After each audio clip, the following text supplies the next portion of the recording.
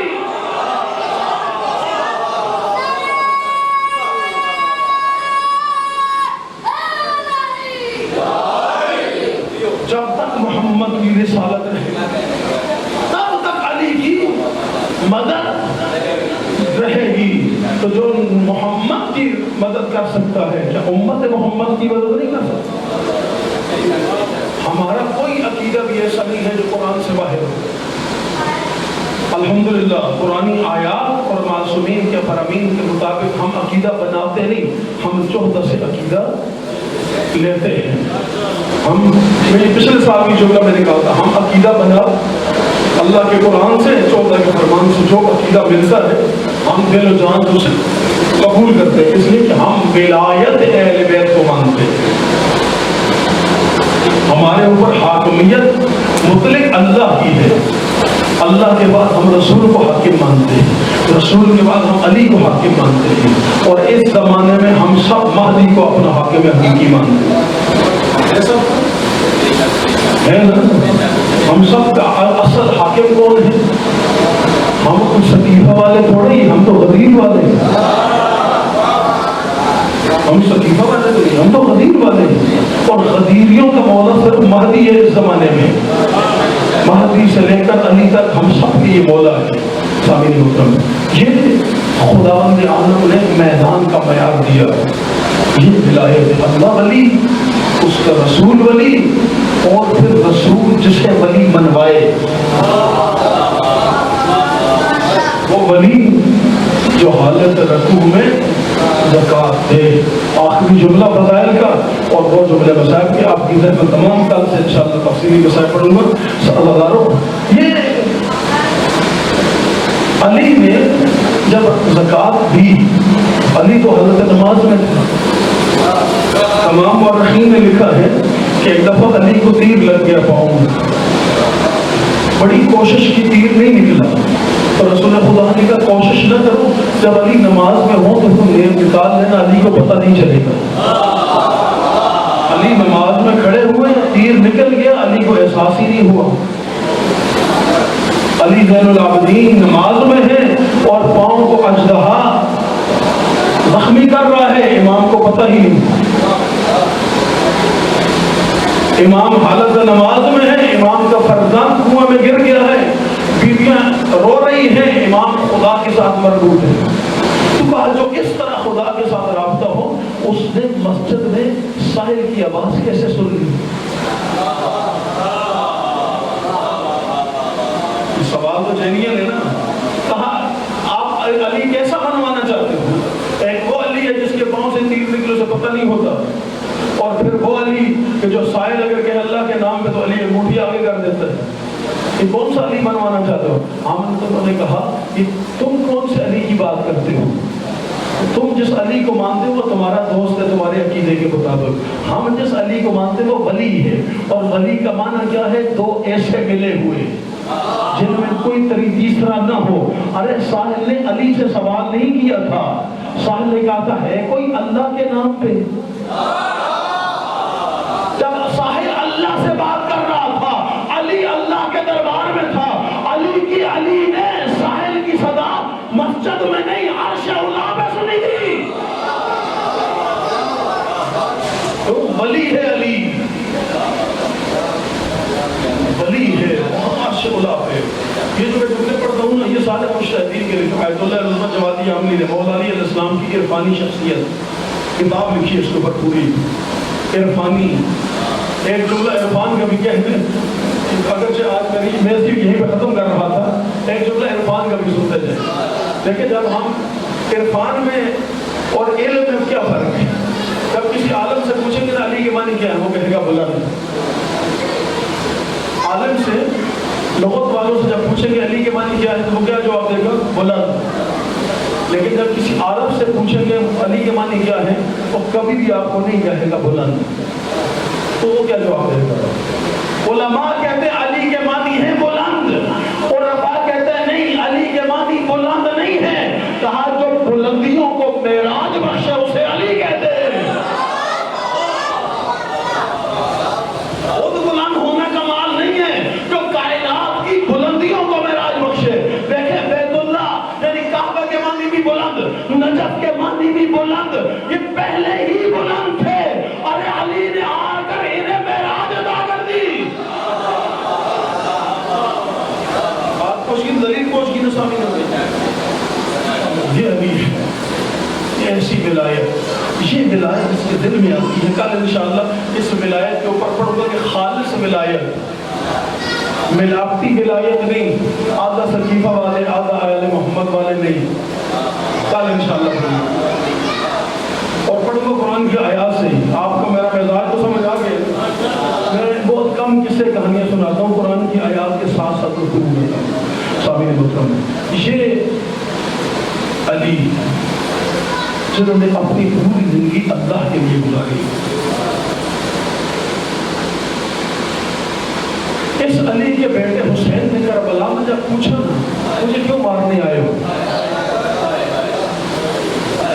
بالاتفاق جواب آیا بغضاً لأبی کا، تیرے باپ کے بغض میں، یعنی بغض علی کا تھا، نکل اولاد علی بہرحال۔ اگلا جملہ پڑھوں ماؤں بہنوں کے حصے کا، خدا کی قسم بیٹوں پہ نکالتے علی کا بغض ہمیں دکھ نہ ہوتا، دکھ اس بات کا ہے کہ علی کے بدلے علی کی بیٹیوں سے لیے گئے۔ اجرکم علی اللہ۔ جب شام کے بازار میں نبی آل نبی کا قافلہ پہنچا نا عزیزانو، ایک مرتبہ اعلان ہوا، پہلے استقبال ہوا۔ کیسے استقبال ہوا؟ پہلے پتھر مارے، پتھر کے بعد پھر آگ برسائی، پھر گرم پانی گرایا گیا۔ جب یہ سارے ظلم کر چکے نا، پھر اعلان ہوا جس نے بھی خیبر کے بدلے لینے ہیں آ جاؤ، علی کی بیٹیاں آ گئی۔ اجرکم علی اللہ۔ علی کی بیٹیوں سے بدلے لے رہے تھے۔ قافلہ چلتے چلتے ایک مرتبہ دروازہ ہے یزید پہ پہنچ گیا۔ جیسے ہی قافلہ پہنچا علی کی بیٹی رک گئی، بیٹھی، شمر نے تازیانہ نکالا، پشت سجاد پہ ظلم شروع کیا کہ سجاد کو پی سے کہو جلدی چلے۔ سجاد کہتا جتنا مار سکتا ہے مار لے، میں تو پوری کو نہیں اٹھا سکتا۔ بڑی دیر تک بیوی بیٹھی رہی، پھر اچانک بیوی اٹھی اور کہا السلام علیکم یا ابتا اجرکم اللہ۔ جملہ میں اگلا بڑا سخت پڑھنے لگا ہوں۔ کربلا کے بعد میرے مولا نے پوچھا تھا پھوپھی اماں آپ بیٹھی کیوں تھی، پھر اچانک اٹھی کیوں؟ کہا سجاد تجھے کیا پتا ہے 21 رمضان کی رات تھی، جب علی اپنے سارے بیٹوں کو صبر کی تلقین کر رہے تھے نا، جب میں اپنے بابا کے سرانے آئی تو مجھے دیکھ کے علی ہائے ہائے کر کے رونا شروع ہوئے۔ اجرکم اللہ، جس کی ابھی تک ہائے نکلی اللہ اس پہ اپنی رحمت نازل فرمائے۔ اللہ علی نے ابھی بھی فرماتی ہے میرے بابا نے ہائے ہائے کر کے رونا شروع کیا، روتے روتے ایک مرتبہ میرے کان میں ایک جملہ کہا زینب تیرے ہاتھوں میں رسیاں پڑیں گی، تو مجھے قیدی بن کے کوفہ و شام جانا پڑے گا۔ ایک مرتبہ میں نے غیرت بنی ہاشم کو اکٹھا کر کہا بابا جس بہن کے 18 بھائی ہوں، اجرکم اللہ اجرکم اللہ، جس بہن کے 18 بھائی ہوں اسے قیدی ہونا پڑے گا، تو زینب تجھے قید ہو کے جانا پڑے گا۔ اللہ بس یہ جملہ سننا تھا۔ کہا بابا اللہ کی مشیت یہی ہے کہ میں قیدی بنوں۔ کہا پھر میرا عباس کہاں ہوگا؟ کہا تیرا عباس بھی مارا جائے گا، اس کے بعد تو قید ہوگی۔ کہا میں نے بابا کہاں جاؤں گی؟ کہا تجھے شرابی کے دربار میں نانا کا دین بچانے جانا ہے۔ جملہ میں مصیبت کا پڑھ دیا ہے، جس کو سمجھ آگیا میرے سلام میں اکثر یہ جملہ پڑھتا ہوں۔ ایسے دربار میں لایا گیا علی کی بیٹیوں کو جہاں غیرت مند مرد نہیں جا سکتے تھے۔ اجرکم اللہ اجرکم عند الزہرا۔ مولا پوچھتے پھر بی بی آپ بیٹھ کیوں گئی تھی پھوپھی اماں؟ کہا مجھے اس وقت بابا نے جب بی بی نے کہا بابا میں اکیلی شرابی کے دربار میں کیسے جاؤں گی، تو مولا نے فرمایا تھا زینب پریشان نہ ہونا، میں تجھے ساتھ لے کے جاؤں گا، رسول کا دین جو بچانا ہے۔ کہا میں اس دروازے پہ آ کے بیٹھ گئی، آواز دی بابا شرابی کا دربار آ گیا۔ اتنی دیر بیٹھی رہی جب تک میرا بابا نہیں آیا۔ اللہ جیسے ہی بابا ہے میں جلدی سے اٹھی، اپنے بابا کو سلام کیا یا علی زینب کا سلام، لیکن جملہ اگلا پڑھنے لگا ہوں جس زینب نے ساری زندگی آنکھ اٹھا کے بابا سے بات نہ کی ہو، اللہ جانے ننگے سر سلام۔ اجرکم اللہ اجرکم عند الزہرا۔ اگلا جملہ اس سے بھی زیادہ سخت ہے۔ بازار دربار میں داخل ہوا قافلہ، ایک رسی 18 گلے تھے، چاروں طرف شرابی 700 بدماش بیٹھے ہوئے تھے، ہاتھوں میں شراب کے پیالے تھے، شراب پیتے، ایک گھونٹ یزید خود بھرتا، باقی سارا پیالہ حسین کے سر پہ ڈالتا، پھر خیزران کی چھڑی اٹھاتا، پھر مولا حسین کے لبائے مبارک کی گستاخی کرتا۔ زینب نے چاروں طرف دربار میں دیکھا، دیکھنے کے بعد ایک مرتبہ آواز دی کیا تم میں کوئی مسلمان ہے؟ کیا تم میں کوئی مسلمان ہے؟